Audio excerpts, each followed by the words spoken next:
Bem, são 1 minuto para as 8. Eu acho que a gente podia começar se apresentando. E eu queria pedir a todo mundo que entrou que bote aqui nos comentários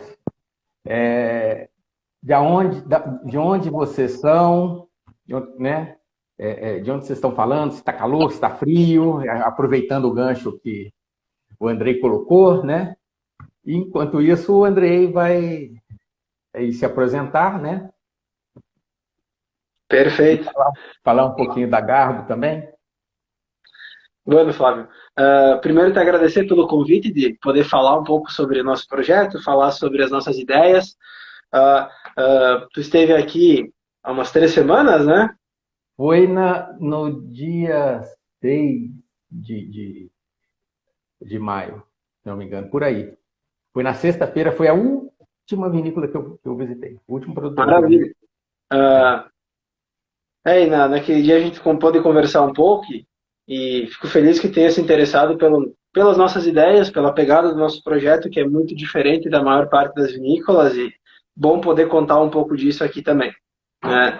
A Garbo é um projeto que eu tenho com dois amigos meus. Nós iniciamos ele há 7 anos. Então é um projeto que já tem um tempo legal, né? 7 anos já dá para fazer muita coisa. Já tem, Embora eu tenha esse projeto com dois amigos que eu conheço há 17 anos. Então faz um tempo um pouco maior. Como Uh, é que são o nome dos seus eu, amigos? O então, nome fomos deles? eu, Guilherme e Jonathan que começamos a Garbo. Nós estudamos enologia entre 2005 e 2010. Então faz um tempo bastante importante já.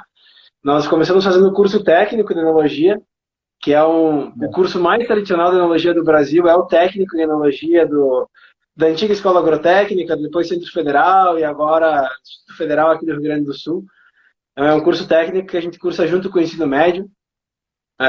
E na época era muito divertido, né? Porque é um curso que faz no meio da adolescência, ali 14, 15, 16 anos, e degustação e tudo mais, né? Então é algo bem curioso. A gente começou com o curso técnico, nós estávamos pela manhã o ensino médio regular, à tarde a gente estudava enologia, e depois nós acabamos ingressando já na sequência na mesma instituição, na mesma escola, nós ingressamos no curso superior de viticultura e enologia. Então nós Ah, estudamos juntos, e convivemos, trabalhamos junto, e isso acabou criando entre a gente uma amizade muito forte. Então, logo, logo a gente vai poder falar que já são 20 anos, né? Os 20 anos dá uma marca forte, né? não, Então, muito, 20, muito, né? Dá um tempo de muito falar tal efeméride coisa aconteceu há importante, né? 20 anos, né? Não, Já é bastante tempo. Então, logo, logo a gente vai poder usar esse artifício, falar, não, nós já temos uma amizade de mais de 20 anos, né? Mas já são 17 anos aí que a gente começou a estudar e a gente sempre conversou muito sobre produzir, sobre ter algo nosso. Veja, todos nós viemos de famílias que produzem uva. Na minha família, todo mundo produz uva, né? Pai, tio, aí por consequência era o avô, bisavô e por aí vai. E os guris também têm um bom histórico na família de produção de uva, porém não de ter vinícola. Esse que é o ponto. Só uma curiosidade. A origem da sua família é da onde? Porque seu sobrenome é um sobrenome claramente de imigrante, né? Não por um Sim. antigo brasileiro. Como a grande maioria das pessoas aqui, né, a gente tem uma descendência italiana. É E isso italiano. não é só uma questão do sobrenome, mas é o próprio sotaque, o jeito de falar, né? Que ainda é bem forte, é bem característico daqui, né? Quando, quando a gente faz esse histórico, quando a gente pega, era o bisavô, tatravô, enfim, que talvez foi imigrante, a gente já está algumas gerações à frente, mas acabou conservando, principalmente pelo sotaque, pelo modo de se expressar e falar, uma raiz bem forte, né? Eu tenho ainda muito hábito de falar com as mãos, já deve ter percebido, né? Vou falando para lá, para cá. A gente fala tanto com as mãos que até no telefone a gente fala com a mão, tá falando com alguém no telefone, tá com o telefone aqui numa mão e com a outra, extravagante, né? É bem clássico aqui do nosso jeito de ser, né? É, E, enfim, faz parte, né? é, É uma coisa que a gente faz muito espontaneamente, né? E quando nós, nós nos paramos e diz, né? Ah, se quiser que eu pare de falar, é só amarrar a mão, porque com a mão parada, o cara não consegue nem falar, né? O gestual é tão importante quanto a palavra em si. É claro, isso é muito importante mesmo. E, e indo por essa questão da família, aproveitando que você colocou isso, uma coisa que eu notei nessa minha viagem, eu visitei 12 produtores, contando com vocês, né? E uma Perfeito. coisa que eu notei é que praticamente todos têm essa questão da família muito forte. Gente que vem da imigração produzindo uva durante muitos anos, né?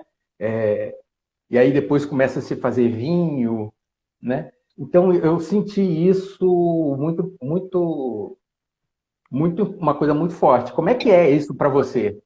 Essa tradição da vinícola da família?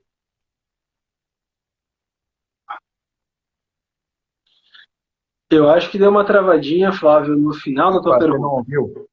Não, É. eu, uma coisa que eu vi muito nessa minha visita à Serra, eu passei uma semana, visitei 12 produtores, né?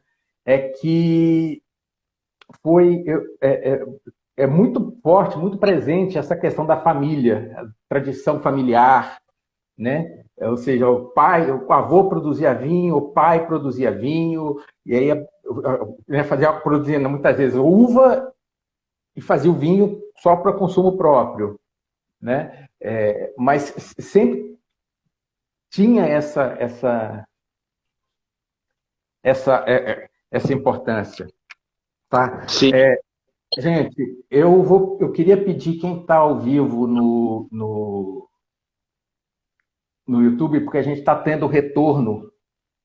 Eu recebi uma comunicação que está tendo um retorno no YouTube. Então, eu queria encerrar a transmissão no YouTube e ficar só no Instagram. Então, eu queria convidar todo mundo. Eu vou botar aqui o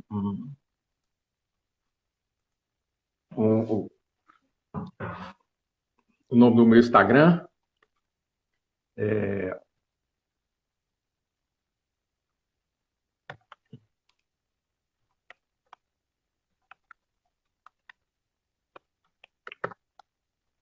Estou botando aqui na tela. Esse é o meu Instagram. Para quem puder sair do YouTube e ir para o Instagram. Para aí a gente parece que a transmissão não tá muito boa pelo YouTube, então a gente fica só no Instagram, certo? Beleza. Beleza, então vou encerrar aqui o YouTube. Então quem está ao vivo está convidado lá para o meu Instagram. Vocês não vão perder nada. De qualquer maneira, depois a live vai estar gravada e vai entrar. Eu deixo ela publicada no canal, tá certo? Perfeito. Bom, Flávio, acho que a tua pergunta foi bastante em relação a essa questão de legado e como aqui na região as coisas têm bastante essa ligação familiar, né?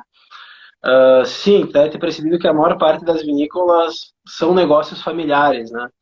E o nosso projeto, ele tem um viés diferente nesse sentido, porque nós temos o histórico na família, porém, nós criamos um negócio entre amigos, né? Então, é curioso. Todo o histórico familiar, ele é fundamental, porque ele foi o que nos trouxe, o que nos até aqui, o que nos levou a começar a estudar enologia, principalmente foi uma ideia de legado e um histórico de família, né? Certo. E isso, enfim, faz parte da nossa história e certamente tem uma importância muito grande no nosso projeto. A partir daí, a gente teve uma gênese um pouco diferente, né? Como eu falei, nós éramos 3 estudantes de enologia que gostavam, evidentemente, muito de vinho, que tinham o desejo de ter os seus vinhos, mas que não tinham aquela coisa da vinícola da família. E isso fez a gente conversar por muito tempo e falar, olha, uma hora a gente tem que se reunir, começar a fazer nossos vinhos, parará, parará. Aí depois, quando teve o WhatsApp, começou com o grupo do WhatsApp, né, para conversar melhor. E assim as coisas foram acontecendo. A gente marca o início do nosso projeto em 2015. A gente entende 2015 como esse início, porque foi quando a gente começou, de fato, a criar os primeiros vinhos. Tá? É. Então, por isso que a gente fala em 7 anos, a gente fala em 2015, porque foi quando a gente começou, de fato, a produzir. Mas é evidente que a intenção, a ideia, enfim, tudo isso vem de antes, né? E, na verdade, é uma construção que não termina porque está sempre buscando criar coisas novas e aprimorar. Mas foi ali que a Garbo nasceu realmente, né? Porque foi quando a gente começou a transformar a nossa ideia numa realidade. A partir disso, a gente começou a desenvolver os vinhos, começou a testar, começou a encontrar produtor, começou, enfim, a desenvolver e dar um pouquinho mais de corpo para as nossas ideias e para a nossa realização. Nós temos um próprio modelo de negócio e de vinificação que existe aqui na região e que está crescendo, mas ainda é algo relativamente novo. Nós nos definimos hoje como uma vinícola cigana, porque nós vinificamos dentro de espaços de vinícolas parceiras. Nós não vinificamos dentro hoje de um prédio que seja da Garbo. Nós temos as nossas áreas de loja que tu conheceste, o Wine Bar, onde nós podemos receber as pessoas e apresentar os nossos vinhos. Nós temos um local onde a gente tem os nossos estoques, dos nossos vinhos, das nossas garrafas, enfim. Porém, toda a parte de vinificação hoje, nós vinificamos em espaços que são literalmente compartilhados com outros projetos e com outras vinícolas. Essa foi uma forma. Eu acho que as vinícolas, ninguém não planejaram isso, mas naturalmente as coisas caminharam um pouco nesse sentido, porque fazer vinho, você sabe que exige um investimento inicial bem importante. Muito alto. Não é algo assim que seja pequeno, né? Por mais que a vinícola seja pequena, demanda uma imobilização alta. E compartilhar os espaços significa também compartilhar um pouco dessa imobilização, desse custo de fato que existe, e é uma forma inteligente para que projetos pequenos possam surgir. E claro, a intenção é ter a própria vinícola, é ter um espaço próprio para vinificação. É evidente que é esse o caminho que a gente enxerga e é um desejo, não necessariamente por uma questão financeira, e também não te gira por uma questão também técnica. Hoje nós somos assim muito felizes nos locais em que nós vinificamos. São espaços que nos acolheram de uma maneira fantástica. Mas o próprio anímico, né? 3 enólogos se reúnem para fazer vinho. Claro que eles querem ter a vinícola, né? Então é algo que é inegável e que faz parte, claro, do nosso escopo nos próximos anos. Mas é um modelo de negócio diferente, com uva que nós buscamos de várias regiões do Rio Grande do Sul. Hoje a uva ela é toda trabalhada em parcerias com produtores do estado inteiro. E vocês acompanham esse cuidado com esses vinhedos? Nós acompanhamos e também nós temos um consultor que faz boa parte desse trabalho, na verdade, né? Uma vez que muitos vinhedos ficam a uma distância bem relevante daqui. Está falando de vinhedos a 300, 400, 500 quilômetros daqui, né? Então existe também hoje um trabalho de consultoria técnica que visa conectar quem produz uva e precisa vender a uva com quem quer produzir o vinho e não tem a uva. Então tem os consultores também que fazem essa ligação entre os dois lados e estabelecem uma relação de confiança também muito boa. Então é algo que a gente tem desenvolvido cada vez mais, embora também esteja nos nossos planos ter um vinhedo, mas não de forma alguma visando suplantar, substituir essas parcerias que a gente tem hoje. Ter um vinhedo próprio da Garbo, para que nós possamos ter alguns vinhos específicos dos nossos vinhedos, para projetos novos que a gente pense em desenvolver, ou para ter alguma variedade que a gente talvez não encontre e a gente queira vinificar. Então, para algo mais específico, mas não para substituir as parcerias que a gente tem, na verdade, e que é cada vez mais tem. Certo. Uma coisa interessante é que eu vi várias das vinícolas que eu visitei, várias tinham essas parcerias. E eu vi, por exemplo, o produtor que me disse que engarrafava seus espumantes de forma terceirizada, ou seja, ele não fazia lá o espumante. Né? E outros, eu vi espumantes. Teve vinícola que eu cheguei lá e eu vi eles estavam fazendo degorgement de espumante de um parceiro. É. E parceiros conhecidos, vinícolas conhecidas. Né? Sim. Então, isso eu acho que é uma coisa muito boa e muito saudável, inclusive, porque facilita o negócio do vinho para todo mundo, né? E, né, tanto para quem precisa terceirizar a produção, para quem vai receber essa terceirização, o negócio fica mais barato para todo mundo, né? E a gente vive num país que tem impostos assim escorchantes, né? Principalmente em cima do vinho, né? Quase nada. São quase nada. Imagina, né? Então, uma coisa dessa, eu acho que facilita muito para o produtor, né? Ajuda. E sabes que no espumante, especificamente, já é algo mais tradicional e mais consagrado. Porque o espumante, além de todo o maquinário que é necessário para a produção do vinho, prensa, tanque, enfim, ele necessita ainda mais de máquina para degorgement, ou então se tu for fazer espumante por método de charmar os tanques específicos. Então, pelo espumante demandar ainda mais investimento, sempre foi algo mais tradicional que as vinícolas produzissem, por exemplo, o próprio vinho base, que se faz uma estrutura tradicional de vinificação, e levassem esse vinho base para refermentar numa outra vinícola, para fazer o que a gente chama, né, da espumantização, ou então para fazer o degorgement, como tu viste. Então, no espumante, sempre, sempre. Já há bastante tempo é algo bem consolidado, é algo muito realizado esse processo de terceirização. Para os demais vinhos, é algo que não é tão comum, mas que vem crescendo também, justamente por essa necessidade que as vinícolas têm de encontrar alternativas que viabilizem elas financeiramente. Qualquer negócio, ele existe, ele prospera também pela sua viabilidade financeira. Às vezes, no começo, ele tem uma injeção, ele tem alguns aspectos no início que podem fazer com que ele não precise ser rentável desde o começo. Mas tem algum momento que o negócio precisa ser viável, se sustentar e compartilhar esses custos, claro, onde podem ser compartilhados, é uma forma bem inteligente de chegar nesse objetivo, né? Legal, né? Então, vamos continuar aqui. Continue contando e falando da Garbo. E vocês resolveram fazer vinho, escolheram esse modelo, né? Sim. E nós fomos avançando nas parcerias ao longo do tempo. Então, nós começamos, por exemplo, temos uma parceria hoje para espumantização. Nosso champenoise, toda a parte de degorgement, de maturação, por exemplo, a gente faz na Dom Giovanni, aqui em Pinto Bandeira, pertinho da nossa loja, inclusive. Tá? Nós temos parceiros em Montebello do Sul, em Farroupilha, em Garibaldi, onde a gente faz as vinificações.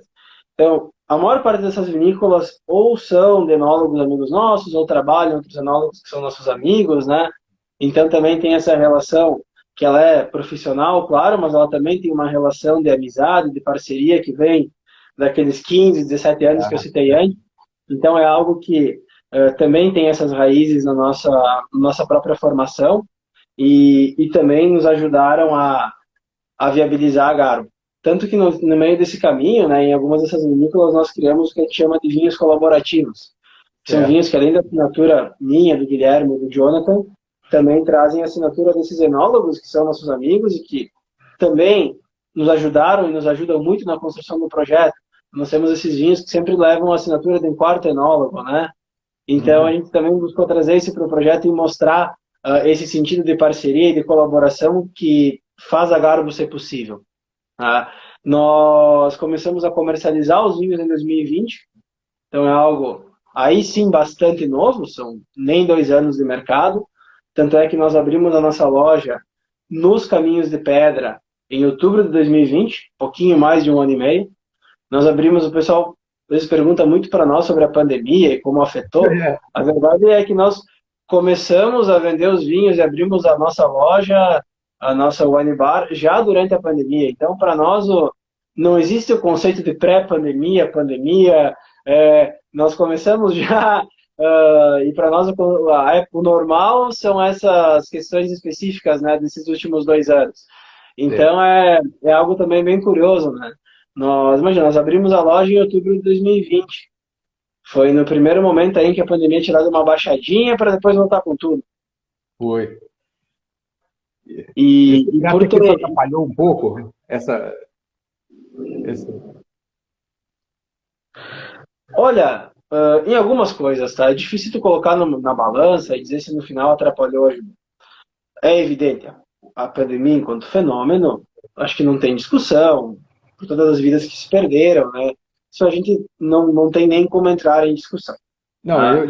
não foi, nem foi essa a minha pergunta. A minha pergunta claro, é o negócio de você. É tão fácil de você ser mal interpretado que sempre vão começar dessa maneira, né? Então, agora, claro, para o vinho, a pandemia trouxe algumas circunstâncias que foram, sim, reflexos positivos.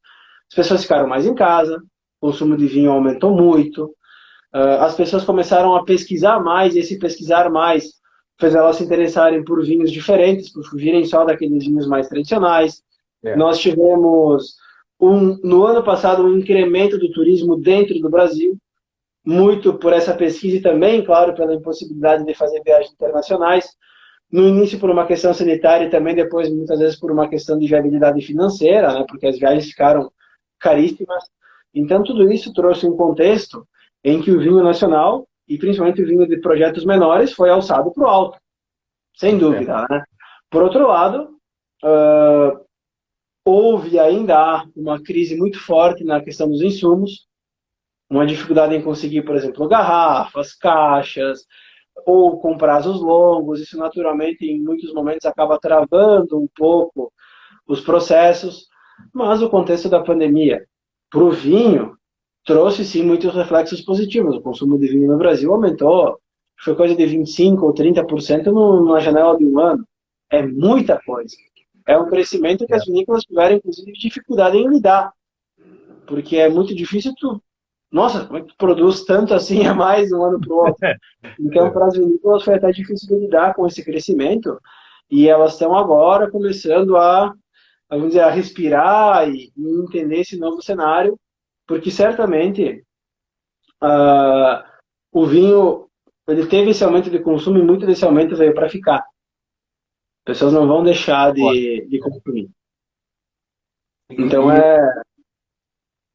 Pelo que eu pude perceber também, foi muito positivo para o vinho em geral, mas para o vinho brasileiro também teve um fator importante, porque as pessoas começaram a conhecer mais, né?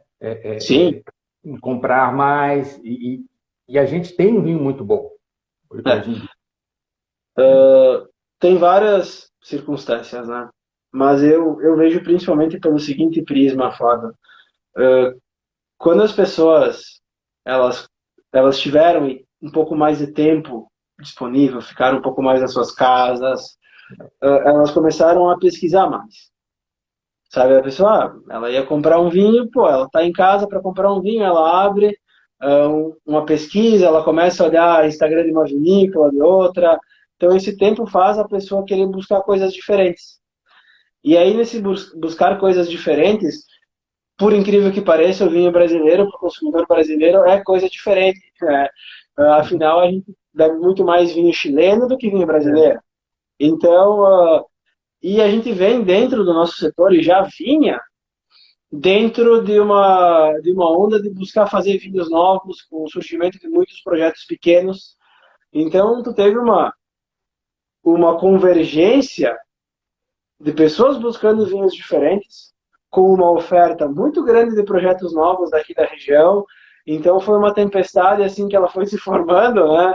E isso fez com que esse aumento de consumo se refletisse principalmente no aumento do consumo de vinhos nacionais, onde todas as vinícolas realmente cresceram muito, mas principalmente por esse aumento de pesquisa, por um aumento do interesse das pessoas em tomarem vinhos diferentes, os projetos pequenos, as vinícolas menores, foram as que certamente mais beberam, mais se beneficiaram desse momento. E claro, né, acima de tudo, é porque os vinhos estão bons. Isso é a base de tudo, né?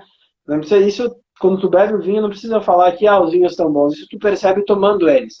Como a qualidade dos vinhos subiu, né? Isso, aí a gente pode colocar várias razões pela qualidade ter crescido. Eu acredito que a primeira, ela é, ela é um pouco, não de uma inércia, mas o quê? De um processo em que os nossos vinhos, eles vão se tornar cada vez melhores porque a nossa região está amadurecendo, porque nós estamos encontrando os caminhos, porque a nossa enologia está se desenvolvendo.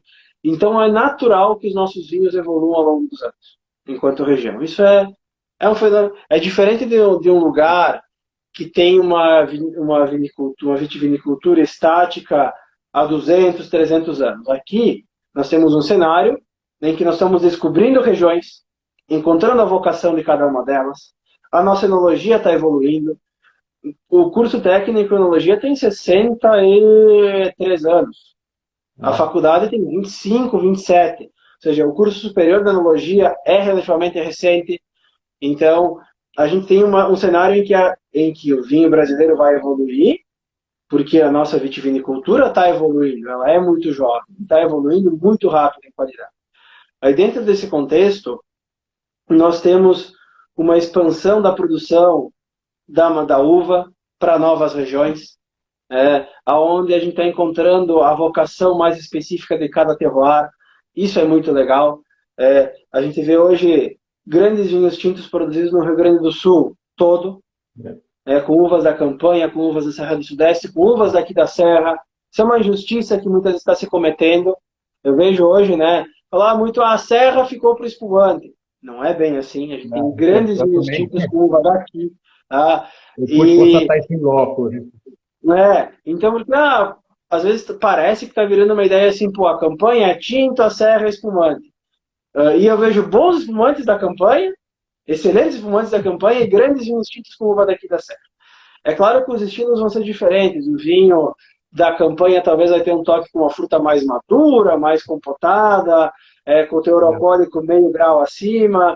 O vinho daqui sempre com aquele frescor um pouco mais alto de uma acidez que nos é típica. Mas isso é legal, nós estamos aprendendo a trabalhar a característica de cada terroir. A entender que a uva daqui da Serra tem uma característica e para tu vinificar ela e extrair o melhor dela, tu vai ter que usar esse frescor a teu favor e não remar contra ele. Já na campanha tu tem aquela característica da fruta mais madura. Então, sabe, o legal é isso, é mais do que dizer, aqui tu faz isso, ou lá tu faz aquilo, é tu entender a vocação de cada região, entender o que aquela uva te oferece e como tu pode extrair o melhor vinho dali. E não ser determinista em achar que tu vai ter que produzir só Chardonnay e Pinot aqui na Serra para espumante, largar as uvas tintas na campanha, quando a gente vê que pode se produzir coisas legais, com estilos diferentes, obviamente, em todas essas regiões. E até a possibilidade de você cortar também vinhos da campanha, por exemplo, com vinhos da Serra, e aí você tem um equilíbrio das características. De equilíbrio e complexidade. Complexidade. Hoje nós temos alguns vinhos nossos que têm esses cortes. Nós temos vinho com uva da Serra, Serra do Sudeste e campanha.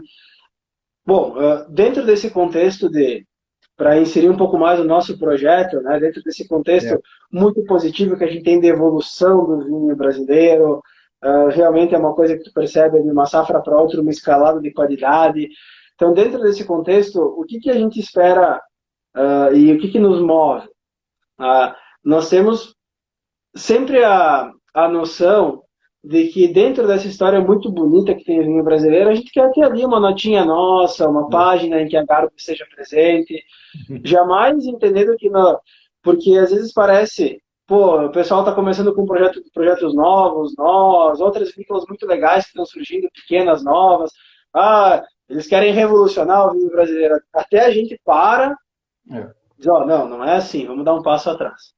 Nós temos já uma história muito legal, muito bonita construída do vinho brasileiro, que é muito rica, em que a gente quer dar a nossa contribuição, de repente, através de uma visão nova, assim, de um novo ponto de vista, mas entendendo que tudo isso está construído em cima de um alicerce muito sólido, que já foi feito pelas gerações anteriores, ou pelas gerações que ainda estão atuando, mas são mais maduras, que tem, claro, uma visão um pouco mais tradicional da coisa, mas que é uma visão que a gente tem que sempre respeitar e enxergar muita sabedoria de quem já está há muito tempo nesse caminho.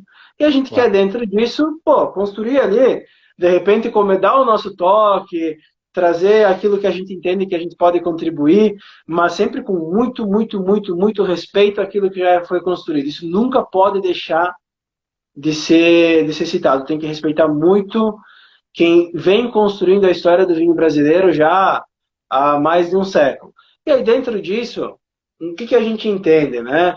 Que o nosso projeto, ele surge para trazer, primeiro, liberdade para produzir. Então, é aquela coisa, a gente fala em campanha, em Serra do Sudeste, em Serra Gaúcha. Nós produzimos vinho com uva das 3 regiões, eventualmente só de uma região, e eventualmente misturando vinho das regiões, sem pensar, nossa, eu estou misturando daqui ou dali, que coisa horrível que eu estou fazendo. Se a gente achar que o resultado fica interessante, que tem relevância, que tem complexidade, tem equilíbrio, para nós não tem problema. Dá para fazer vinho misturando uva de todas as regiões sem problema nenhum. Fazer os cortes malucos, como a gente faz o Inquieto. O Inquieto acabou se tornando talvez a nossa maior referência. É uma assemblagem de Merlot com Sauvignon Blanc. Então, uma assemblagem totalmente diferente. E esse é um vinho que, inclusive, é mescla de região. Porque é o Merlot daqui da Serra, que vem de Cotiporã, que fica a uns 30 quilômetros, 20, 30 quilômetros daqui, com uva lá do Sauvignon Blanc, lá da Campanha Gaúcha. Então, assim, não tem necessidade de fazer uma única região, nesse sentido, tem muita amarra. E acho que essa tende a ser a nossa contribuição e é o caminho que a gente deseja seguir.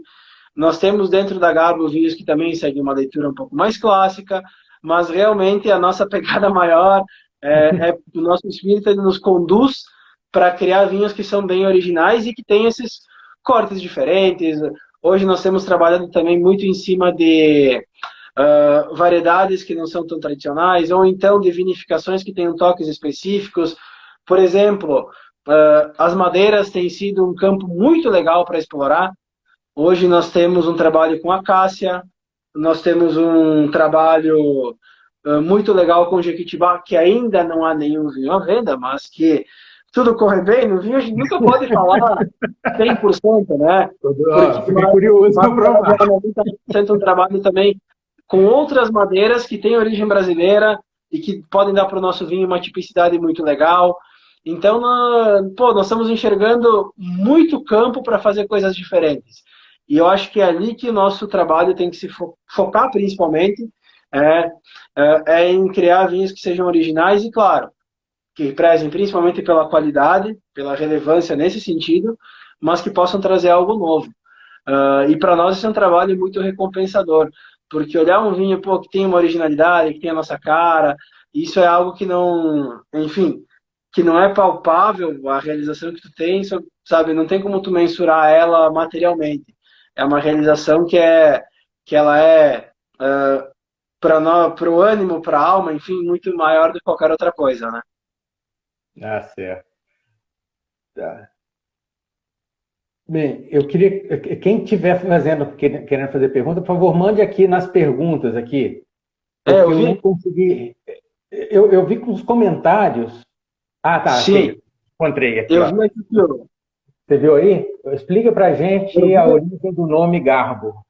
Perfeito. Foi o Kelvin que fez a pergunta. O Kelvin é parceiro nosso, o lá de Manaus, do outro lado do continente. Né? Então, o Kelvin também é um entusiasta muito grande do vinho brasileiro. Conheci ele através de um dos nossos amigos que assina vinho com a gente, com o Joel. O Joel tem um projeto que chama Aventura Garage Wine, além de ter a sua vinícola também, que é um dos locais em que a gente vinifica. Então, já que eu vi aí a pergunta do Kelvin, não podia deixar de fazer essa citação, né? Mas vou responder a pergunta do Kelvin. O Kelvin perguntou sobre a origem do nome, Garbo Enologia Criativa, né? E a enologia criativa é evidente, né? Se reflete por esses vinhos diferentes que a gente busca produzir. Pela ideia de ter coisas bem originais, bem fora daquilo que é o tradicional. como eu citei o Inquieto, que é o corte de Merlot com Sauvignon Blanc, o Aquis é nosso vinho Riesling itálico que matura em acácia. Já Garbo significa elegância. Embora não seja uma palavra tão utilizada no português, né, ela faz parte do idioma português, significa elegância, porte, distinção. E aí tem a ver com a nossa ideia de buscar vinhos, sim, diferentes, mas que não se valham só por ser diferente, mas que tenham um conteúdo em qualidade, em complexidade, em elegância. Então, isso, o nome Garbo Enologia Criativa, quando ele está completo, embora, claro, o Garbo seja mais rápido, né? Quando o nome está completo, ele reflete o contexto todo que a gente quer no nosso projeto. De ter coisas diferentes, mas de ter coisas que sejam relevantes também, e principalmente pela qualidade que entregam, pela elegância, pelo equilíbrio. Então, né, acho que o nome ele tem que ser explicado pelo Garbo Enologia Criativa, nem só o Garbo, nem só a Enologia Criativa, né?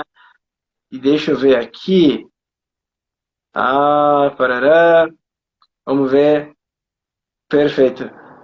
Eu vi a pergunta aí da Cuvê, que era do Kelvin. Não sei se mais alguém também teve levantou alguma pergunta, né? Tem um comentário, tem um comentário aqui disse que não é pergunta, é o parabéns pelo excelente trabalho. Lá no início teve uma pessoa que também, aqui ó, Garbo é top, temperos e vinhos, tempero entre vinhos, Garbo é top. Gostamos muito dos vinhos, parabéns a esse belo projeto.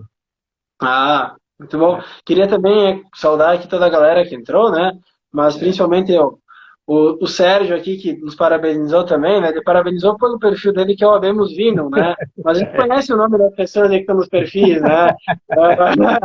Tem o Guilherme, que é um dos meus amigos, meus sócios também, que entrou, uma outra galera aqui da Enologia, eu vi o Leandro também, né? O Leandro é o choro da videira, né? Mas eu lembro das pessoas pelo nome, não só pelo perfil no Instagram. Vi que entrou também um parceiro nosso que é a MW, que é quem produz as ceras que a gente utiliza nos nossos vinhos, né? O Mário Lucas, que é enólogo, que é um dos nossos novos parceiros aí também, está desenvolvendo um vinho muito legal no sentido colaborativo também. Então tem uma galera bem bacana ali participando e não dá para deixar de saudar. Eu vi muita gente aí que entrou na live, muitos amigos conhecidos, né? Então agradecer a todos, né? Mas alguns nomes que eu lembrei aí que foram os últimos, pelo menos, que eu pude ver. Tem uma pergunta aqui, ó, perguntando se a Minari está perguntando se os vinhos brasileiros são exportados ou se são principalmente voltados para o mercado nacional. Eles são ainda mais voltados para o mercado nacional. Aí também existe o fato de que a produção brasileira ainda é uma produção pequena em volume, então é claro que ela vai se voltar muito mais para o mercado interno. Quando a gente pega a produção de vinhos finos hoje no Brasil e ela coloca em volume frente aos grandes players que existem, né, os próprios vizinhos nossos, a nossa produção ela ainda é uma produção de um volume pequenininho. Então, isso faz com que naturalmente se volte mais para dentro, para que o brasileiro primeiro conheça o vinho nacional. Porém, hoje a gente já tem muitas vinícolas que estão exportando, nós ainda temos 100% da nossa produção dentro do Brasil, mas nós vemos muitas vinícolas que estão iniciando a exportação e tendo muito êxito. Claro que a questão pelo volume ainda pode se classificar como pontual, mas as vinícolas têm exportado para alguns mercados na Europa, principalmente a Alemanha, Reino Unido, que são países que são tradicionalmente mais importadores de vinho, Estados Unidos, a China, evidentemente, é um mercado que está crescendo para tudo quanto é produto e para o vinho não é diferente. Mas tem vinícola que exporta para a França, para a Itália, então, sabe, também tem gente exportando para produtor grande. É claro que vinho brasileiro, dentro desses países, é uma curiosidade, porque não é uma coisa a qual se associa ao Brasil. Quando tu pensa em Brasil, o vinho não é certamente... Imagina o inglês. Quando ele pensa em Brasil, talvez a primeira referência hoje é o quê? O futebol. A segunda vai pensar nas praias. Vai pensar, claro, no Brasil a gente tem a maior floresta equatorial do mundo. A maior parte dela está no Brasil. Então, a primeira lembrança, depois a caipirinha. Então, é evidente que o vinho não é a primeira coisa a qual se associa ao Brasil. E vinho brasileiro é algo curioso. Mas a gente vê que estamos começando aos pouquinhos a aparecer. E muito mais hoje em relevância, em premiações, do que propriamente ainda em volume. A produção brasileira está se tornando cada vez mais relevante. Eu acho que muitos estrangeiros, muitas vezes, até quando você mostra que tem vinho, eles tem vinho no Brasil, o Brasil faz vinho, eles nem sabem que faz, né? Quanto mais a Não, qualidade que a gente está atingindo, que realmente mas eu assim, acho isso importante, porque tu começar a mostrar os teus vinhos para fora, levar para concursos, para degustações, para pessoas de outros países, e aí elas referenciarem que é bom, para o brasileiro é um fenômeno importante, porque às vezes o brasileiro ele só acredita que é bom mesmo uma coisa daqui quando ele vê que o estrangeiro diz que é bom. É, então, faz um pouco parte da nossa mentalidade. Né? Não, pô, se o cara lá no Reino Unido está falando que é bom, então deve ser bom mesmo, né? Então, teve uma pergunta, acho que a Helena Helena, foi em relação ao consumo no Brasil, né? O Brasil ainda é um exatamente. país que consome muito pouco vinho, o consumo per capita está um pouquinho acima de 2,5 litros por ano, é muito baixinho. O estado que mais consome per capita é o Rio Grande do Sul. Tá? Depois o Rio de Janeiro tem um consumo importante. São Paulo, é evidente que tem um consumo, é o estado que mais consome em volume, até pela força da população de São Paulo, né? O estado que concentra mais de 20% da população do Brasil. Mas o Rio Grande do Sul, per capita, salvo engano, está um pouquinho mais de 5 litros, o que é o dobro da média nacional. Bem Então, acima, né? E claro, né, aqui a gente tem muito aquele. No Brasil todo, a gente tem um consumo que ele não é registrado, que é o consumo que entra no Brasil pelas vias que não são aquelas legais, né, não são aquelas oficiais, então, para não usar outras palavras, né? Mas aqui também, nessa região, tem muito um consumo que aí ele não é contabilizado, porque é aquele vinho que a pessoa faz em casa e toma, e ele não é irrelevante, tá? Ele é importante. Então, aqui na região tem muito isso também. Vinho que ele simplesmente as pessoas fazem em casa, consomem para os amigos, familiares. Então, o consumo ele é maior do que essa estatística oficial. Mas, evidente, não é nada que impactaria para dizer, ah, não, na verdade é o dobro. Talvez seja 10% maior se a gente considerar esse consumo informal que não tá colocado aí na estatística. Já fica uma coisa mais relevante. Qualquer pouco que aumente dessa estatística, a gente já dá um volume. O bom do consumo brasileiro ser baixo é que se aumentar pouco, percentualmente já é muito, né? Foi o que aconteceu há 2 anos aí na pandemia. Não aumentou tanto, aumentou lá meio litro por pessoa, mas meio litro no Brasil é 25% de aumento, né? Então foi muito isso que aconteceu. O Kelvin falou que ele no Tá Amazonas falando, consome bastante. Consome para Manaus inteira, né? Eu aqui no Rio também tenho um consumo bem expressivo. Boa noite, Fernando. Conforme a minha galera vai entrando, a gente vai identificando aí. Pelo menos assim, né? A gente percebe que tem aumentado o consumo, tem aumentado muito entre pessoas mais jovens, isso é bom, né? O vinho perde um pouco daquela hora. Claro que a gente quer que todo mundo consuma vinho, mas ver pessoas mais jovens consumindo vinho é legal, porque eu acho que tira um pouco de um estigma que a bebida tinha, tá? Então a gente tem uma nova leva de apreciadores de vinho, tá levando o vinho para novos hábitos de consumo, né? Aquela coisa do vinho na praia, na piscina, não só na lareira, no ar-condicionado.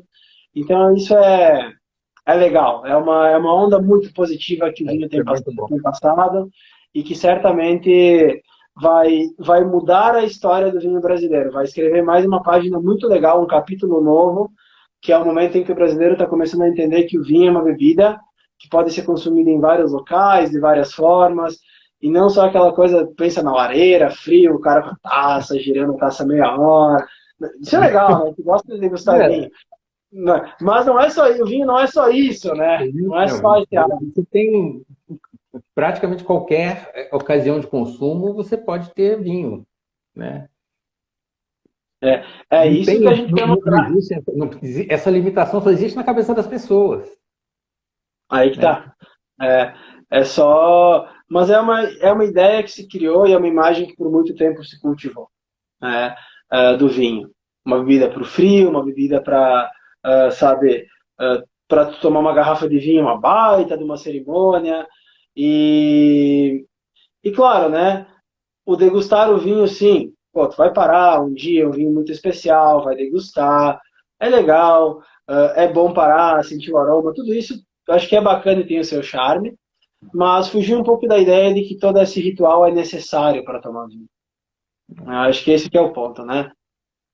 Bem, Não é eu adoro a degustação técnica e eu acho que depois que eu sim, aprendi a degustar, o meu prazer cresceu muito, tá? Agora, o que que eu faço? Todo vinho que eu provo, eu faço uma micro degustação técnica, ou seja, sinto aroma, provo ele na boca, tal. Depois eu vou beber. depois vai o resto da garrafa, Eu vou né? beber o resto da É isso garrafa. aí. Exatamente. Não É isso precisa, aí, não né? é cá, todo gole que você dá, você vai fazer a degustação técnica. E eu também eu tenho uma coisa que eu adoro aroma do vinho. Eu adoro, eu sou Sim. louco com o aroma do vinho. É uma coisa sensacional. Então, mesmo que eu não vá identificar cada aroma que o vinho tem, eu fico cheirando o tempo todo. Porque eu Não, gosto, gostoso. Para mim é um é bom. perfume. É, E eu convido todo mundo a cheirar o vinho. é Porque uma parte divertida do vinho. exatamente, né? Ver a cor do vinho sempre é uma cor linda, né? Os aromas são muito gostosos, são verdadeiros perfumes. Tem vinhos, então, que, nossa, que eu me perco ali dentro. Né? É. Não, isso é super Independente de legal. identificar aroma ou não, identificar é o de menos, né? Sim, é tu sentir, o vinho se transforma, ele muda. Então, Exatamente, assim, o vinho é uma bebida muito rica em sabores, né? muito. E aproveitar isso é muito bacana. Quando a gente começa, é uma coisa natural. Naturalmente, conforme tu vai tomando mais vinho, tu vai passando a sentir mais os aromas, identificando e tal. É uma coisa que vai acontecer meio assim, no embalo. Porque conforme tu for tomando mais vinhos e conhecendo vinhos novos, acho que essa é uma parte fundamental. É, é, é querer conhecer vinhos diferentes, é tomar coisas novas. Claro, eventualmente, o ônus de tu estar o tempo inteiro tomando vinho diferente é que eventualmente tu vai comprar alguns que tu não gosta. Faz parte, né? É. Mas encontrar vinhos novos que tu gosta e que te trazem sabores diferentes é muito legal. Eu acho muito mais legal do que estar sempre tomando o mesmo vinho. Então, para mim, é uma coisa divertida. Também penso isso. Eu também adoro provar coisas novas. Agora, claro, né? Se for tomar sempre o mesmo vinho, toma o Zagarbo. Isso eu apoio porque realmente Não, os eu vinhos da realmente Garbo merecem, que eles são eu convido as pessoas assim, a- sensacionais mesmo. aqueles que de repente entraram na live e não conhecem os nossos vinhos, claro, a conhecerem, né? Nós temos nosso Instagram, que é o Garbo Enologia Criativa, que está a única descrição que eu tenho no meu Instagram pessoal, que é o que eu estou fazendo a live, é o link para o Instagram da Garbo, onde vai ter muito mais postagem, né, sobre a gente. Nós temos nosso site com as informações sobre os vinhos, mas eu sei que eu não tomo só os vinhos que a Garbo produz, que a gente produz. Eu busco tomar vinhos de várias vinícolas, seja daqui, e também, eventualmente, alguns vinhos de outros lugares, de fora do Brasil, porque essa riqueza do vinho é uma coisa que tem que ser explorada. Claro. Então, eu acho legal, sabe, provar vinhos diferentes. Claro que a gente vai ter aqueles que são nossos favoritos, né? Mas a graça do vinho é que se tu parar para tomar um vinho diferente todos os dias da tua vida, todo dia um vinho diferente, vai passar 15 anos e tu não tomou nada ainda do que existe. Né? Não, não Não é chegou a nem variedade perto. que existe. Não chegou nem Exatamente. perto. É. E vamos aproveitar e apresentar sua linha?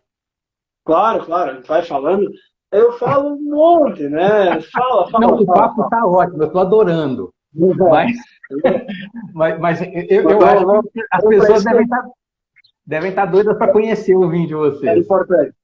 Hoje, assim, nós temos essa ideia de ter vinhos principalmente criativos, como a gente fala, né? Parará diferente, com uma casca, existem barricas com madeiras.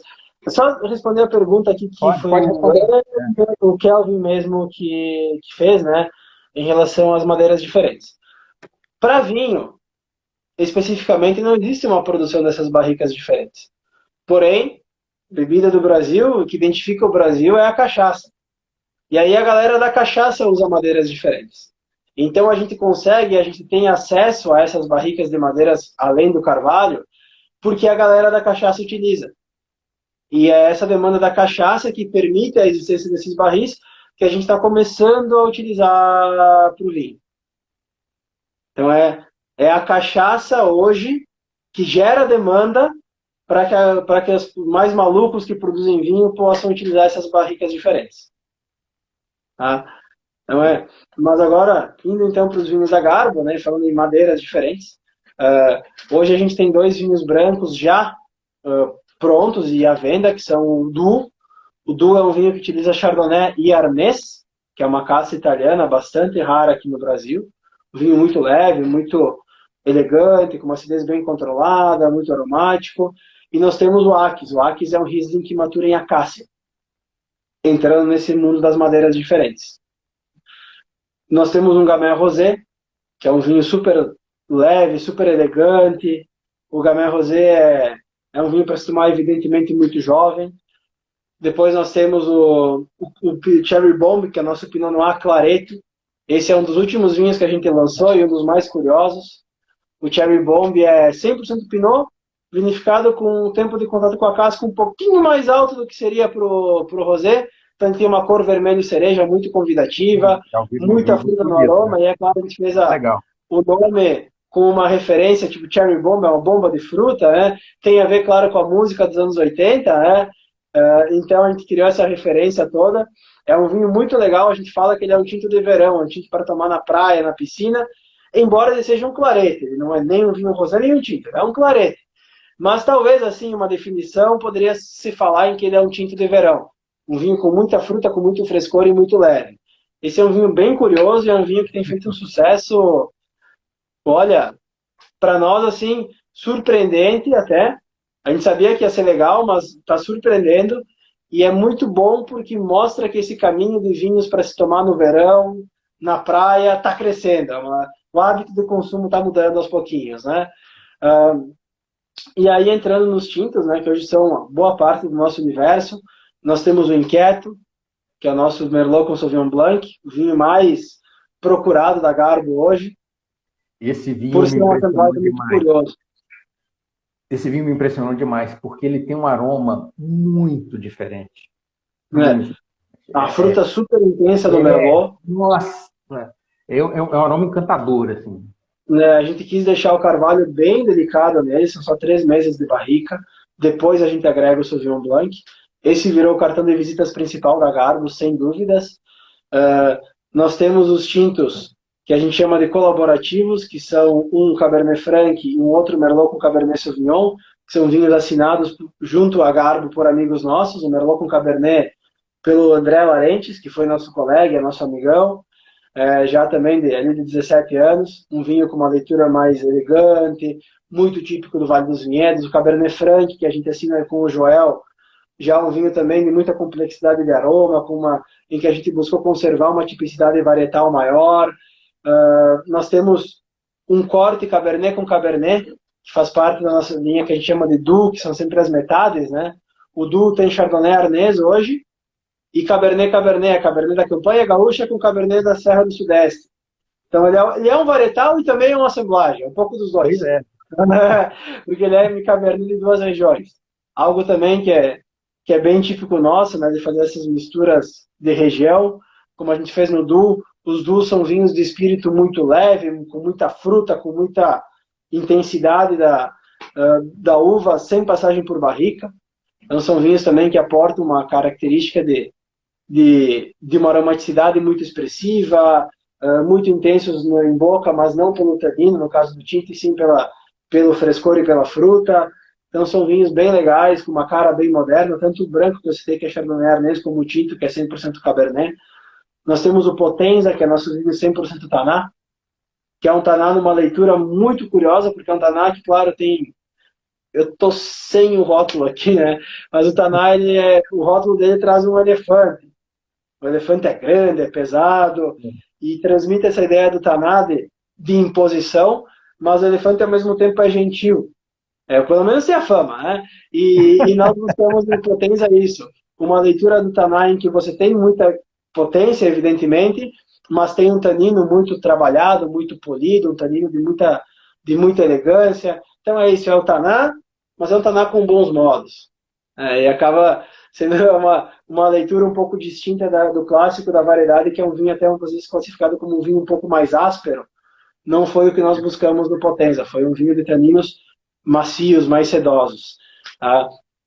Nós temos o Plenitude, que é nosso tinto de 5 variedades, um dos nossos ícones. Aí é um vinho que mistura uva de 3 regiões, da Serra Gaúcha, da Campanha e da Serra do Sudeste do Rio Grande do Sul. Então veja como tem esse corte, né? Ele é Merlot, Taná, Cabernet Franc, Petit Verdot e Cabernet Sauvignon.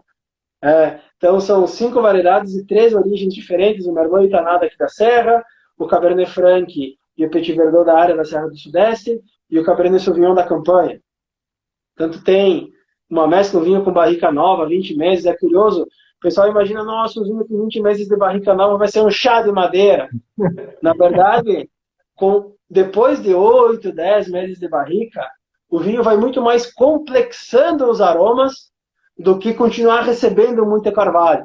Então, tu pega o Plenitude, ele tem muita fruta madura, tabaco, junto, claro, com a baunilha, com o chocolate da madeira.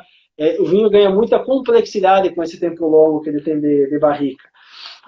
Outro ícone nosso é o Black Tie, esse é um vinho que nós estamos sem no momento, que é um corte de Marcelin e Taná, tudo uva da Campanha, aí já é mais pancadaria, um vinho com muita estrutura. Claro que se busca elegância, mas é um vinho que a gente quer uma extração mais firme. Nós temos o Alicante Bourbon, que aí é um vinho bem divertido, porque nós maturamos ele em tonéis que são de carvalho, mas não são barricas puras de vinho, são barricas que tinham Bourbon antes. Eu nos Estados Unidos eu tomei alguns vinhos assim. Então, é uma coisa bem interessante, é diferente. Sim. Né? Tu traz para o vinho uma gama de aroma, eu preciso perguntar aí como é que fica. Cara, fica com um aroma que lembra Bourbon. Fica com um aroma que lembra, saber aquela baunilha, aquele fogo, aquela coisa do carvalho que tem no Bourbon. É o que lembra no vinho, afinal foi onde ele amadureceu. É claro que conserva a fruta, né? Não pode esconder isso. Mas no Alicante Bourbon a gente quis que ficasse nítida a característica. Afinal, é a graça desse vinho, né? Então é a fusão entre a característica do vinho e do Bourbon. Então é claro que não pode esconder a fruta, mas ali é um vinho em que as duas coisas têm que estar juntas, né? Tem que ser entregues no mesmo grau de intensidade. A fruta, a gente fez com Alicante Bouschet, que é uma variedade que não se costuma trabalhar vinhos varietais, mas que achou bem interessante porque ela permite que a madeira se expresse bastante, né? Junto com a fruta da Alicante. E, esse foi um vinho, a gente fez 1000 garrafas, safra 2020. O vinho, assim, quando a gente, o nome é grande, Alicante Bourbon, né? Quando terminou de falar o Bourbon, já tinha terminado o vinho. E é uma variedade pintureira, né? Tem muita cor. Sim. Se usa muito em cortes nesse sentido. E, claro, a gente também gosta muito e trabalha muito com espumantes. Hoje o nosso espumante mais procurado é o Evoluto, que é um Surly Rosé. É um espumante... eu acredito que o único Surly no mercado que não é Natura, ele é Brut.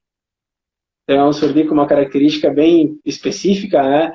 É um Surly que vai trazer a estrutura, a potência da presença da levedura, mas por não ser Natura e pela gente ter trazido o licor de expedição nele numa dosezinha pequenininha, mas que levou ele para o Brut, tu tem toda a estrutura do Surly, mas ao mesmo tempo tem uma delicadeza que vem do licor.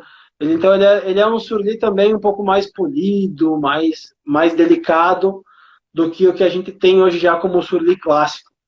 Porque o Surly já virou, já pode se falar em Surly como um nicho, afinal, as vinícolas que trabalham bastante com espumante têm tido os seus Surlys, e o que a gente trouxe de diferente no nosso Surly é o fato de ele ser um Brut, em que a gente buscou valorizar bastante a fruta.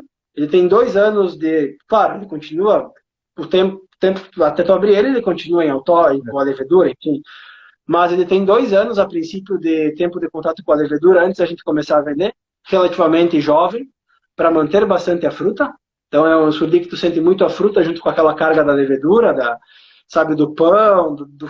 O surdi tem muito aquele aroma do pão quando está crescendo, né? Quando a massa de pão está crescendo. É. Ele tem, claro, esse aroma, mas ele traz muita fruta e ele também tem essa característica da delicadeza pelo ajuste que a gente fez com o licor.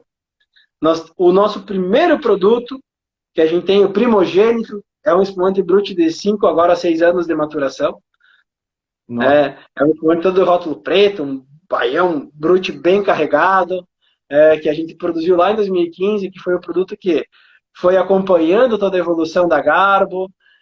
Nós temos o brut que nós desenvolvemos com o Maciel, que é enólogo da Dom Giovanni, que é nosso brut de 40 meses de maturação, que compõe a linha colaborativa. Nós temos a linha Dom, que é uma linha charmada, aí, de espumantes muito frescos e jovens, e coisas que a gente vai lançar. Então, assim, é uma família boa já de vinhos, né? A nossa produção é pequena, mas ela é caracterizada por ter muitos vinhos, cada um de pequena produção. Ah, legal. Muito jóia. E me fala uma coisa, como é que é esse processo criativo de vocês? Como é que funciona? Vocês são 3 enólogos. Cada Sim. um faz um ou vocês trocam figurinha até Não, chegar? a ideia assim, é criar as coisas em conjunto. A gente cria muito junto, a gente conversa bastante, vai colocando ideia no papel, no WhatsApp, vai conversando, vai polindo elas, coloca em prática, testa. Então, é um processo que sempre tu vai fazer uma coisa diferente, carece testar, né? Tem que envolve o teste, mas é um processo que ele é feito em conjunto, é uma construção sempre em conjunto. Não tem vinhos na Garbo que seja, esse aqui é o vinho do André, esse aqui é o Guilherme, esse aqui é o Jonathan. Todos são vinhos dos 3. Claro que, eventualmente, de cada vinho, a ideia pode ter saído saiu de alguém, né? Mas as ideias sempre foram depois desenvolvidas, polidas e trabalhadas pelo conjunto dos 3. Não tem uma coisa assim, tipo, esse aqui é o vinho André, esse aqui é o vinho Guilherme, esse aqui é o vinho Jonathan. Cada vinho é uma construção dos 3. Eu tenho um passado de trabalhar com propaganda, né? Trabalhei em agência de propaganda bastante tempo. E uma das coisas que eu mais gostava na agência de propaganda era quando você fazia criação em conjunto. Porque sim, a riqueza do resultado era sempre maior. Mas com certeza. Claro que o fazer em conjunto também, eventualmente tem discussão, eu quero isso, mas nisso nós conseguimos, sabe, convergir bem e entender sempre qual é o melhor caminho para o projeto como um todo seguir, para os vinhos seguirem, sabe? Então, nisso a gente tem uma afinidade muito legal. E nós temos, assim, pontos de vista que discordam no nível saudável, ou seja, claro que cada um vai ter, às vezes, vai ter uma ideia diferente, mas a gente tem um norte, que é único, sabe onde quer chegar, e também tem uma base de ideias que ela é relativamente próxima, no grau de diferença que é importante para que o projeto siga e para que a gente tenha pluralidade. Certo, é muito legal. Estou encantado com a sua apresentação hoje. Muito obrigado. Ficou um espetáculo, você realmente deu um show. Certo? Obrigado. Eu falo pelo cotovelo, né? Falo pra caramba. Mas é bom, né? O cara vai fazer uma live, se o cara não falar, não vai fazer não tem, né? A pessoa tem que falar, tem que... É a maneira mais fácil que o ser humano encontrou até hoje para se comunicar, é a fala, né? Exatamente. Então, tá aí para isso, mas espero que realmente tenha sido legal. Foi excelente. Eu estou muito, muito feliz com esse papo que a gente bateu. Imagino que aí já tem gente batendo palmas aí pra gente. Não, pra você. Você que foi a estrela hoje.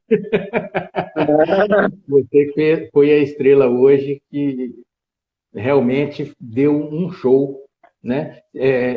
Aliás, se alguém tiver alguma pergunta a mais, pode colocar aqui que a gente está... Aproveita. Estamos aqui para isso. Estamos aqui para isso.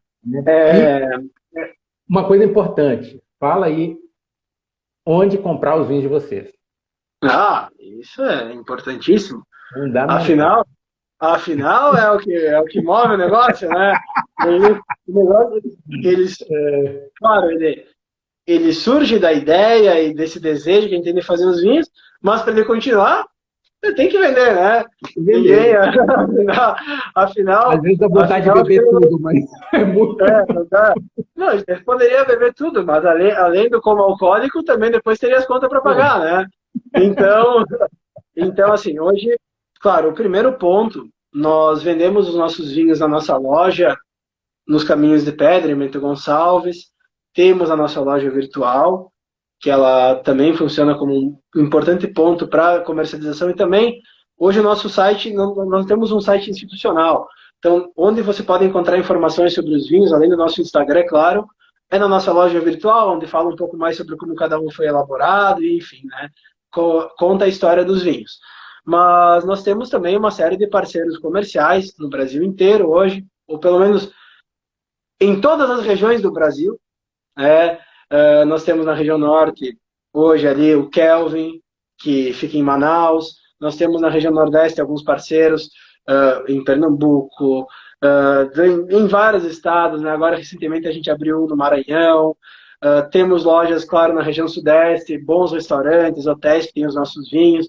É evidente que você não vai encontrar os nossos vinhos em grandes lojas, em grandes redes, porque o nosso volume ele nem hoje ainda permite que a gente esteja nesses locais. Então, são lojas pequenas, e-commerces, uma galera assim, que tem trabalhado muito diretamente com o cliente. Isso no Brasil inteiro. Se alguém tiver um ponto específico, pô, Andrei, sou de tal lugar e quero conhecer os teus vinhos. Me manda uma mensagem, pode ser no meu Instagram, pode ser no Instagram da Garbo, que a gente vai dizer, olha, ali na tua cidade, pá, tem tal pessoa, ou mais perto é ali. A gente tem todo o prazer em difundir também tem esse trabalho com os nossos parceiros, que Eu têm sei nos que aqui, ajudado muito a levar os nossos vinhos para todos os cantos. aqui no Rio, eu sei que a Cabo Nacional tem o vinho de Uhum. vocês, né? No Rio tem a Cave O Nacional, Marcelo, eu conheço o Marcelo. grande referência ali, mas a gente tem a M-Wine, tem a Vinhos Daqui, tem um parceiro meu que eu conheço já há alguns anos, baita amigo, que é o Vitor, que conheci ele enquanto ele ainda é um entusiasta do vinho, mas conheci ele quando eu trabalhava na Casa Valdu, agora ele abriu a loja dele ali em Ó, Ipanema, chama Vinho S'il vous plaît, muito legal, está trabalhando muito forte com vinhos de pequenas vinícolas. Eu tenho a Cavi em Niterói, que é um espaço muito bacana também. Então, no Rio, cara, o Rio particularmente é um lugar em que a gente tem vários parceiros bons, e seria uma injustiça citar um apenas. O Marcelo é é, fundamental nesse trabalho, mas olha, tem muitos parceiros comerciais legais ali no Rio, tá bem, bem bacana. Eu vejo o Rio de Janeiro como uma cidade que abraçou muito e consome muito vinho brasileiro, sabe? É impressionante como no Rio, embora ainda tenha ST que vai cair logo logo, o vinho, como o carioca, assim, ele abraçou o vinho brasileiro, sabe? E claro, estar no Rio é importante, porque além do carioca prestigiar muito, o Rio é a vitrine do Brasil, né? certo, é. Acho que o maior símbolo do Brasil deve ser o Cristo Redentor, acredito, né? Não, E é uma das sete maravilhas. Então, assim, o Rio é a vitrine. Eu gosto muito do Rio de Janeiro. Sei que quem vive no Rio vê muitas dificuldades, mas e as dificuldades do Rio, elas são muito vendidas o dia inteiro na mídia, sabe? é. Existe isso, porque elas existem, né? Mas o Rio tem muita coisa legal. Gosto muito. Aqui no Sul a gente tem, como o Brasil inteiro, muita coisa do futebol, e aí a figura que une o Rio Grande do Sul, pelo menos uma parte do Rio Grande do Sul, e o Rio é o Renato, né? E eu digo, o Renato tem aquela coisa de ficar na Barra da Tijuca, à beira da Renato, praia. Renato Portaluppi, né? Muita gente aqui no Sul A tem um torcida pouco do de coisa Flamengo não está tipo, né? gostando muito dele mais, não. Não, aqui a gente gosta. Então, do lado azul gosta. Eu digo, né? O pessoal diz muito, pô, mas ele fica só, ele virou carioca, Rio de Janeiro. Eu não julgo. Pô, é fantástica aquela cidade, né? Eu não julgo ele. Adoro, eu sou muito ligado ao lugar de onde eu venho. Eu não conseguiria estar em outro lugar que não aqui. Mas quem vai para o Rio, olha aquela praia, aquela cidade, não tem como julgar ele por querer ficar lá. Não. Eu sou uma pessoa que mudou de lugar. Eu sou mineiro de nascimento e de- criação e já tem 22 anos vai fazer 22 anos que eu moro no Rio. Bastante tempo. É uma vida já.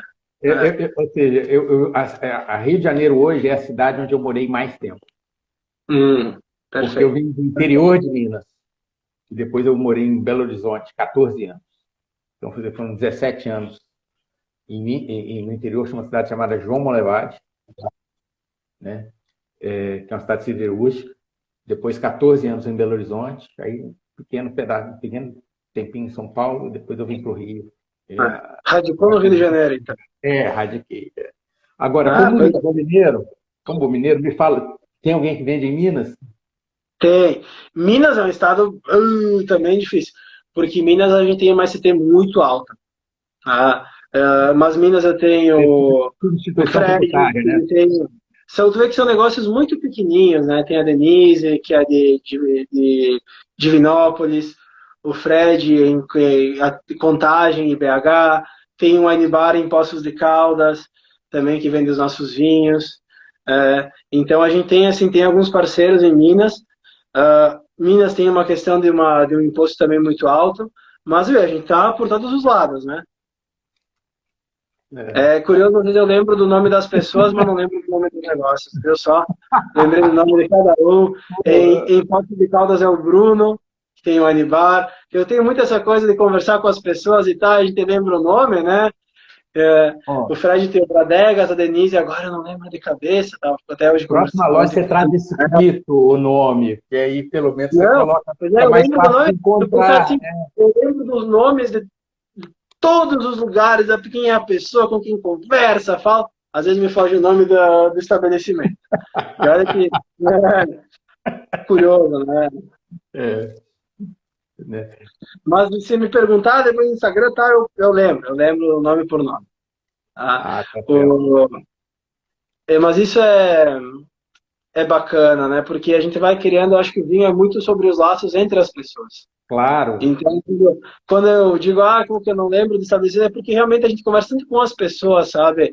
A gente acaba criando essa relação e troca ideia, e aí, tem muito lugar, sabe, que as pessoas começam a comprar o vinho, compra Garbo, e depois começa a perguntar a indicação de outras vinícolas, a gente dá a indicação de outras vinícolas, porque gosta disso, gosta, sabe, de ver todo mundo crescendo junto, isso é muito legal.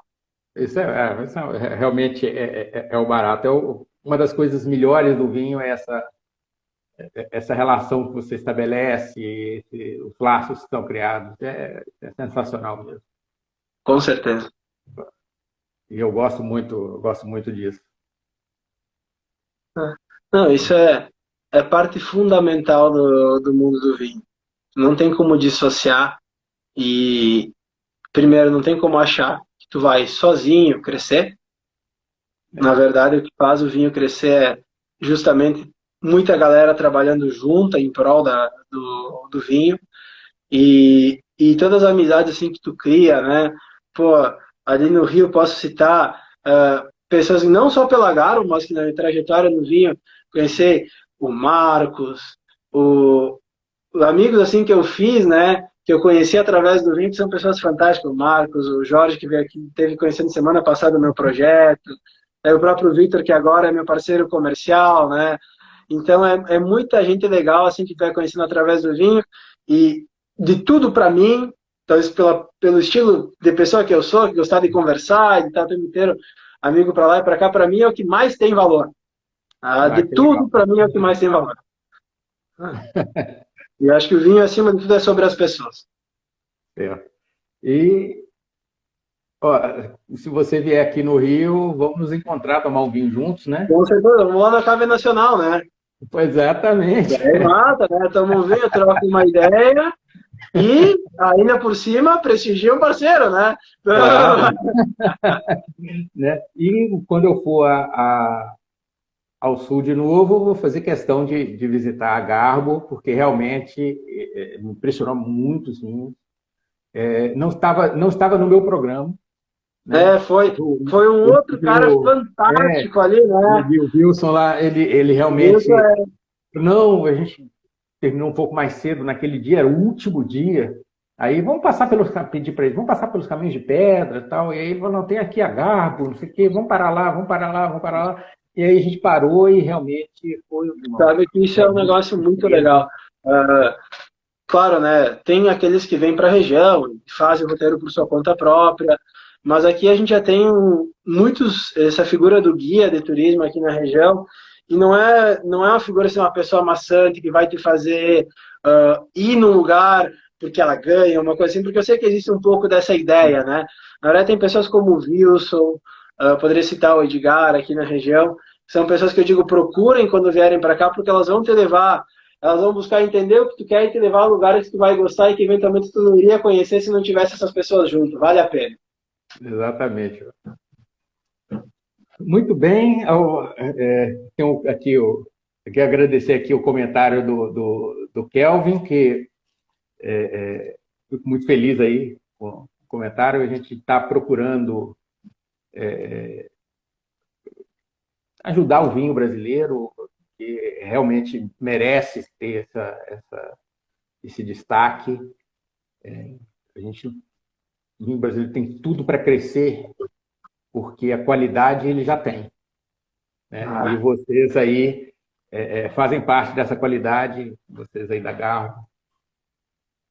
Então é isso. Agradecer a todos. Muito obrigado, Andrei. Foi um prazer conversar com você. Muito bom, sempre bom falar. Adorei esse papo. Vamos depois, um outro momento, repetir isso, né? Porque foi muito legal mesmo. Muito obrigado, fico feliz. Agradeço pela oportunidade de falar, que é uma coisa que eu gosto muito de fazer, como tu percebeu, né? Então, e falar de vinho e conversar um bate-papo legal, como foi, melhor ainda. Fico feliz mesmo. Eu também estou à disposição.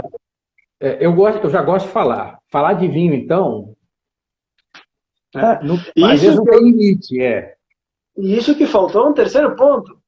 Eu não estava bebendo vinho. Se eu estivesse bebendo vinho, eu falaria ainda mais.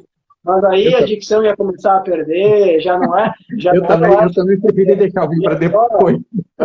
Tá ruim, só ia piorar, né? Então eu preferi estar 100%.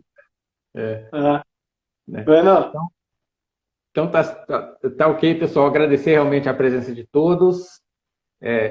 Foi um prazer bater esse papo com o Andrei, com todos os convidados, quem fez pergunta, quem não fez pergunta. E realmente, muito obrigado e até a próxima live. E esperamos conversar novamente, Andrei. Muito obrigado, Flávio. Foi um prazer. Tchau. Obrigado aí pela oportunidade e até a próxima. Hein? Vai se falando. Tchau, tchau.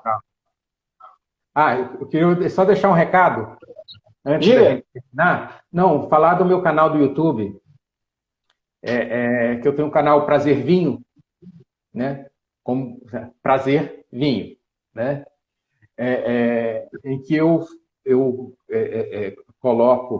faço coisas sobre vinhos, desde curiosidades até umas coisas às vezes. Eu vi que tu postasse a pergunta do Maurindo, que é uma vinícola bem legal.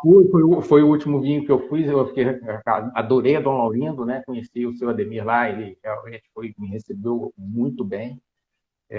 Aliás, todos me receberam muito bem, né?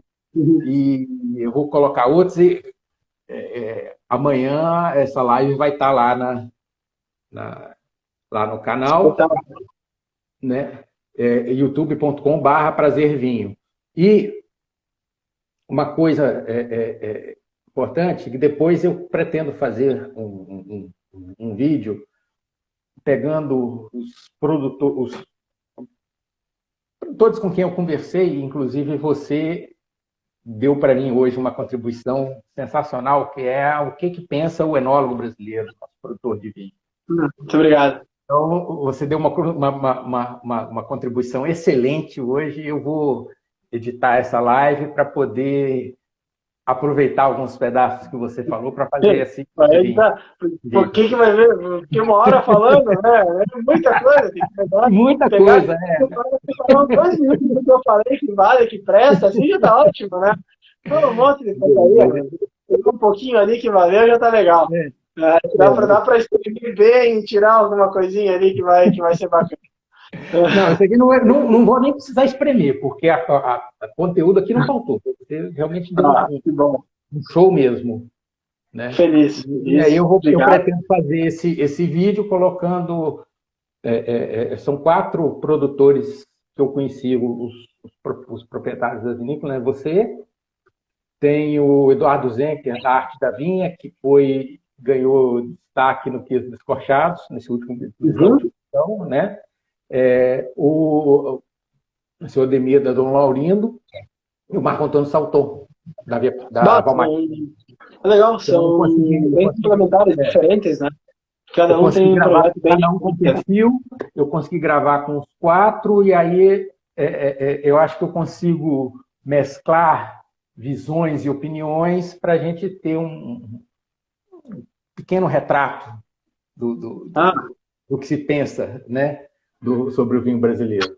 Muito massa, muito legal. Então eu convido a todos que se inscrevam no canal, né? Estou sempre produzindo conteúdo. Agora eu vou estar numa fase que eu vou estar colocando esse conteúdo que eu gravei no Sul, né? São 12 produtores que eu visitei, então é muita coisa, né? Eu pude aprender muito, provei mais de 100 vinhos, e sempre com muita qualidade, né? Incluindo a Garbo, que realmente é impressionante. Muito obrigado. Me fez te convidar para essa live foi que eu percebi que vocês realmente têm um trabalho sensacional. Muito obrigado, Fábio. E estamos aí. Quando tiver aí, precisa alguém para falar, sabe que com certeza quero outras vezes, porque foi tão bom que vou te importunar outras vezes. Obrigado, sem problema. Não importuna. Tá certo. Tá. Muito obrigado, Fábio. Então, um grande prazer, um abraço. Um abração e até uma próxima, né? Seja em live, seja no Rio aqui. Até mais. Até mais. Tchau, tchau. Daqui a pouco essa live está fixa no canal lá, salvo. Maravilha. Maravilha. Falou, tchau. Tchau, tchau.